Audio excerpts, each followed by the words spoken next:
Hello everyone, welcome to knowledge account. দেখো, doctor Shyamaprasad মুখোপাধ্যায়কে পশ্চিমবঙ্গের জন্মদাতা কেন বলা হয়, এবং আজকে আমরা জানি শ্যামাপ্রসাদ মুখোপাধ্যায়কে নিয়ে একটা আমাদের বিশেষ দিন। তো সে কারণে আজকে আমরা ডক্টর শ্যামাপ্রসাদ মুখোপাধ্যায় সম্পর্কে যাবতীয় তথ্য দেখব, এবং তার সাথে সাথে এই শ্যামাপ্রসাদ মুখোপাধ্যায়কে কেন আমরা পশ্চিমবঙ্গের জন্মদাতা বলি সেই ব্যাপার নিয়ে আলোচনা করব। তো দেখো, যখন 1947 ছিল, 1947 সাল, তখন দেশভাগ হচ্ছিল, এবং দেশভাগের সময় এমন একটা প্রস্তাব ছিল যে পুরো বাংলা হয় একটা স্বাধীন দেশ হবে, নয়তো পাকিস্তানের অংশ হয়ে যাবে। পাকিস্তান বলতে পূর্ব পাকিস্তান, যেটা বর্তমানে বাংলাদেশ, সেটার কথা বলছি। যদি সেটা হতো তাহলে এখন আমাদের এই কলকাতা সহ পুরো পশ্চিমবঙ্গটা এটা কিন্তু বাংলাদেশেরই একটা পার্ট হতো। কিন্তু এই ডক্টর শ্যামাপ্রসাদ মুখোপাধ্যায়ের উদ্যোগে বাংলা ভাগের একটা দাবি তোলা হয়। ডক্টর শ্যামাপ্রসাদ মুখোপাধ্যায় মনে করেছিলেন যদি ভারত ভাগ হয় তাহলে বাংলাকেও ভাগ করা উচিত। তার লক্ষ্য ছিল বাংলার হিন্দু অধ্যুষিত যে পশ্চিমাঞ্চল সেটা যেন ভারতের অংশ হিসাবেই থেকে যায়, কেননা মুসলিম প্রধান অঞ্চল হিসাবে তখন ভারত আর পাকিস্তান ভাগ হচ্ছিল। এজন্য তিনি জনমত গড়ে তোলেন এবং সেটার জন্য আন্দোলনও করেছিলেন। তারপর 20 জুন 1947-এ একটা ঐতিহাসিক সিদ্ধান্ত নেওয়া হয়। বঙ্গীয় আইনসভায় ভোটাভুটি হয় এবং তার মাধ্যমে বাংলা বিভাজনের পথ প্রস্তুত হয়, এবং পরবর্তীতে এই কারণেই আমরা এই যে পশ্চিমবঙ্গ দেখতে পাচ্ছি, পশ্চিমবঙ্গটা আমাদের ভারতের একটা রাজ্য হিসেবে গঠিত হয়। তো এই ডক্টর শ্যামাপ্রসাদ মুখোপাধ্যায়ের নিয়ে এই যে জিনিসটা তোমাদেরকে বললাম, এটাই ফাইনাল নয়। আমরা পশ্চিমবঙ্গের জন্মদাতা কোনো একজন ব্যক্তিকে কখনোই বলতে পারি না। অনেক ঐতিহাসিক সেই কথা বলেন। অনেক ইতিহাসবিদের মতে পশ্চিমবঙ্গের সৃষ্টি শুধুমাত্র এই একজন ব্যক্তির অবদান নয়, এনার অবশ্যই গুরুত্বপূর্ণ অবদান রয়েছে, কিন্তু তার সাথে সাথে আরো অনেক নেতা, সংগঠন, তৎকালীন যে সমস্ত রাজনৈতিক পরিস্থিতি, সেগুলো অনেক গুরুত্বপূর্ণ ভূমিকা পালন করেছিল। তাই ডক্টর শ্যামাপ্রসাদ মুখোপাধ্যায়কে আমরা পশ্চিমবঙ্গের জন্মদাতা বলতে পারি, এবং তার সম্পর্কে আরো ডিটেলস তথ্যগুলো জানলে আমাদের আরো ক্লিয়ার হবে। তো চলো, ডক্টর শ্যামাপ্রসাদ মুখোপাধ্যায়কে নিয়ে আজকে আমরা একটু ডিটেলসে দেখে নিই।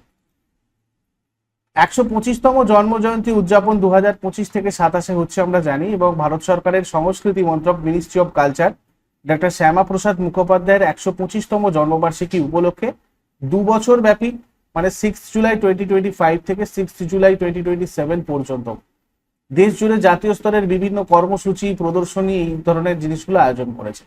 এই উপলক্ষে একটা কমেমোরেটিভ কয়েন, অর্থাৎ বিশেষ স্মারক মুদ্রা এবং ডাক টিকিট, এগুলো কিন্তু প্রকাশ করা হয়েছে। 125 ফুট উঁচু মূর্তি আর স্মারক কলকাতাতে 6 জুলাই 2026, অর্থাৎ আজ, কেন্দ্রীয় স্বরাষ্ট্রমন্ত্রী অমিত শাহ কলকাতার নিউ টাউনের ইকো পার্কে ডক্টর শ্যামাপ্রসাদ মুখোপাধ্যায়ের একটা 125 ফুট উঁচু মূর্তি নির্মাণের জন্য ভূমি পূজন আর ভিত্তিপ্রস্তর স্থাপন করেছেন। গ্রামীণ ক্লাস্টারগুলোর উন্নয়নের জন্য 2016 সালের কেন্দ্র সরকার যে স্কিমটা চালু করেছিল তার নামটাও শ্যামাপ্রসাদ মুখার্জির নামে রাখা হয়েছে, যে স্কিমটার নাম হচ্ছে শ্যামাপ্রসাদ মুখার্জি রারবান মিশন। জিরাতের পৈতৃক বাড়ি যেটা ছিল হুগলির জিরাতে, সেখানে শ্যামাপ্রসাদ মুখোপাধ্যায়ের পৈতৃক বাড়িটাকে সরকার কিনে নিয়ে সেটাকে একটা স্মারক সংগ্রহশালা আর গ্রন্থাগার, অর্থাৎ মেমোরিয়াল অ্যান্ড লাইব্রেরি হিসেবে গড়ে তোলার সিদ্ধান্ত নিয়েছে। এবং কলকাতা পোর্ট ট্রাস্ট 2020 সালে এটারও নাম চেঞ্জ করে doctor Shyamaprasad Mukherjee port trust করা হয়েছিল। শ্যামাপ্রসাদ মুখার্জির 150, মানে এই কলকাতা পোর্ট ট্রাস্টের 150 বছর উপলক্ষে 6 জুলাই সরকারি ছুটি ঘোষণা করা হয়েছে। 125তম জন্মজয়ন্তী যথাযোগ্য মর্যাদায় উদযাপনের জন্য পশ্চিমবঙ্গ সরকারের তরফ থেকে সমস্ত স্কুল, কলেজ এবং মাদ্রাসায় আজকের এই 6 জুলাইটা সরকারি ছুটি হিসেবে ঘোষণা করা হচ্ছে। তো এই ডক্টর শ্যামাপ্রসাদ মুখোপাধ্যায়ের জন্ম 6 জুলাই 1901 সালে কলকাতা, অর্থাৎ তখনকার বেঙ্গল প্রেসিডেন্সিতে। এনার বাবার নাম আশুতোষ মুখোপাধ্যায়, যিনি কলকাতা হাইকোর্টের প্রধান বিচারপতি এবং কলকাতা বিশ্ববিদ্যালয়ের কিংবদন্তি উপাচার্য ছিলেন, যাকে বাংলার বাঘ বলা হতো। আর মায়ের নাম ছিল যোগমায়া দেবী মুখার্জি। প্রেসিডেন্সি কলেজ থেকে ইংরাজি সাহিত্যে প্রথম শ্রেণীতে প্রথম হয়ে ব্যাচেলর অফ আর্টস পাস করেছিলেন। তারপর 1923-এ কলকাতা বিশ্ববিদ্যালয় থেকে MA সম্পন্ন করেন। এবং 1924-এ এলএলবি পরীক্ষায় সর্বোচ্চ নম্বর অর্জন করে তিনি 1924 সালে কলকাতা হাইকোর্টে আইনজীবী হিসাবে তালিকাভুক্ত। ইংল্যান্ডের লিঙ্কনস ইনে পড়তে যান তারপর 1926-এ, এবং 1927 সালে ব্যারিস্টার হিসেবে যোগ্যতা অর্জন করেছিলেন। মাত্র 33 বছর বয়সে কলকাতা বিশ্ববিদ্যালয়ের উপাচার্য অর্থাৎ ভাইস চ্যান্সেলর নিযুক্ত হন। কলকাতা বিশ্ববিদ্যালয়ের কনিষ্ঠতম উপাচার্য তৎকালীন। বাংলা ভাষার অগ্রাধিকার এর ব্যাপারে তার একটা খুব গুরুত্বপূর্ণ কৃতিত্ব রয়েছে। তার উদ্যোগেই কলকাতা বিশ্ববিদ্যালয়ের সমাবর্তন উৎসবের প্রথমবার বাংলায় ভাষণ দেওয়ার প্রথা শুরু হয়। রবীন্দ্রনাথ ঠাকুর 1937 সালে প্রথম বাংলায় সমাবর্তন ভাষণ দিয়েছিলেন। উচ্চশিক্ষার সিলেবাসে ভারতীয় সংস্কৃতি, বিজ্ঞান আর আঞ্চলিক ভাষাকে অন্তর্ভুক্ত করার পেছনে তার অনেক অবদান রয়েছে, এবং বিশ্ববিদ্যালয়ের অধীনে গবেষণামূলক যে সমস্ত কাজ থাকে সেগুলোরও পরিধি তিনি বহুগুণ বাড়াতে সাহায্য করেছিলেন।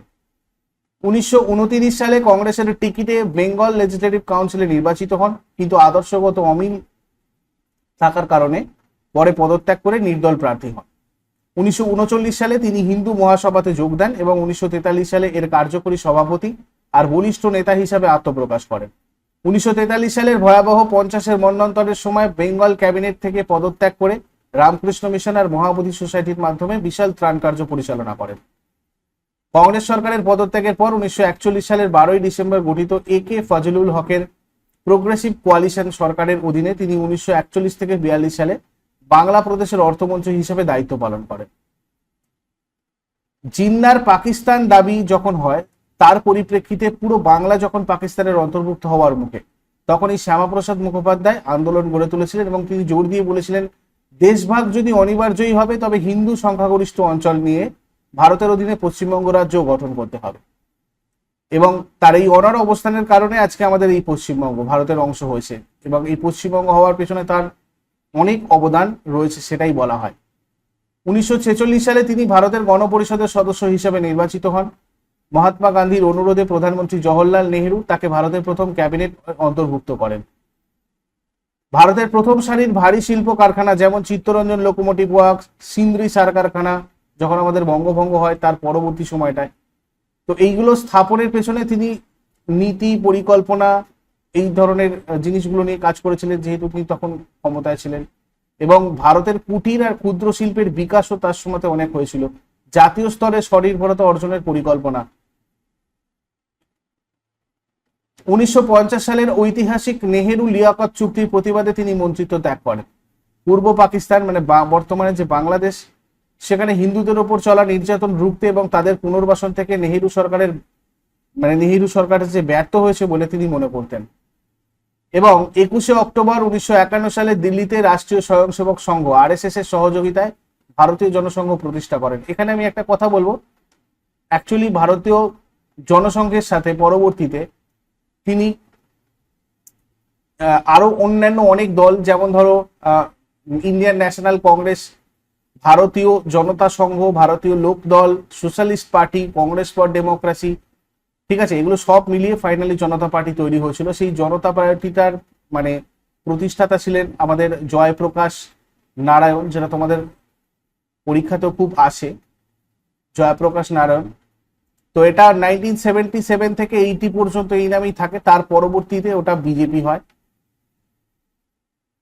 তো সাংস্কৃতিক জাতীয়তাবাদ আর অর্থনৈতিক স্বনির্ভরতা এবং অখণ্ড জাতীয় ঐক্যের আদর্শ নিয়ে তিনি চলতেন। জম্মু ও কাশ্মীরের জন্য তিনি বিশেষ অনুচ্ছেদ 370 যে আর্টিকেলটা এবং আর্টিকেল 35-এ এটার তীব্র বিরোধিতা করেছিলেন। তৎকালীন নিয়মে ভারতের মূল ভূখণ্ডের কাউকে কাশ্মীরে ঢুকতে হলে পারমিট বা পরিচয়পত্র নিত, তিনি সেটা মানতে চাননি। তার একটা ঐতিহাসিক স্লোগান ছিল এক দেশ মে দো বিধান দো প্রধান আর দো নিশান নেহি চলেঙ্গে, খুব বিখ্যাত একটা স্লোগান, তোমরা চারিদিকে দেখতে পাবে। কাশ্মীরকে ভারতের সাথে সম্পূর্ণভাবে একীভূত করার দাবিতে প্রজা পরিষদ, হিন্দু মহাসভাকে নিয়ে দেশব্যাপী আন্দোলন শুরু করেছিলেন তিনি। তারপরে 11ই মে 1953 সালে কোনো পারমিট ছাড়াই কাশ্মীরে প্রবেশ করার সময় তাকে জম্মু কাশ্মীর পুলিশ গ্রেপ্তার করে এবং তাকে শ্রীনগরের একটা নির্জন বাড়িতে বন্দি করে রাখা হয়, যেখানে তার স্বাস্থ্যের দ্রুত অবনতি করতে থাকে। এবং 23শে জুন 1953 সালে বন্দি অবস্থায় হৃদরোগে আক্রান্ত হয়ে তিনি শেষ নিঃশ্বাস ত্যাগ করেন। কিন্তু এটা সরকারি রিপোর্ট অনুযায়ী, এটা নিয়ে বিতর্ক রয়েছে। তার মৃত্যুর খবর ছড়িয়ে পড়তে দেশ জুড়ে শোক আর ক্ষোভের বড় ঝড় ওঠে এবং তার মা যোগমায়া দেবী এবং তার সমর্থকরা অভিযোগ করেন যে এটা স্বাভাবিক মৃত্যু নয়, যথাযথ চিকিৎসা না দিয়ে রাজনৈতিক ষড়যন্ত্রের মাধ্যমে তাকে হত্যা করা হয়েছে। এ ব্যাপারে তার মায়ের একটা বক্তব্য ছিল, proudly do I feel that the loss of my son is a loss to mother India. 2019 সালে ভারত সরকার জম্মু আর কাশ্মীর থেকে ধারা 370টাকে বিলুপ্ত করেছে আমরা জানি। তো সেটা এই ডাক্তার শ্যামাপ্রসাদ মুখোপাধ্যায়ের সেই ঐতিহাসিক স্বপ্ন আর স্লোগানকে বাস্তবে রূপ দেওয়ার জন্যই। কেমন লাগলো ডাক্তার শ্যামাপ্রসাদ মুখার্জি সম্পর্কিত ইনফরমেশনের আজকের এই ভিডিও, তোমরা আমাকে অবশ্যই কমেন্টে জানাবে। আর আমাদের সাথে জুড়ে থাকতে আমাদের অ্যাপ তোমরা ডাউনলোড করো, সেখানে তোমাদের আপকামিং সমস্ত পরীক্ষার প্রস্তুতি চলছে, যেমন WBPSC মিসলেনিয়াস, এছাড়া রেলওয়ে, WBCS, SSC সমস্ত, WBP, KP, upper primary, TET, Paschimbanga panchayat পরীক্ষা প্রস্তুতি, এগুলোর ডেমো ক্লাসও তোমরা আমাদের নলেজ অ্যাকাউন্ট অফিসিয়াল অ্যাপের কোর্স সেকশনে এসে দেখতে পারো।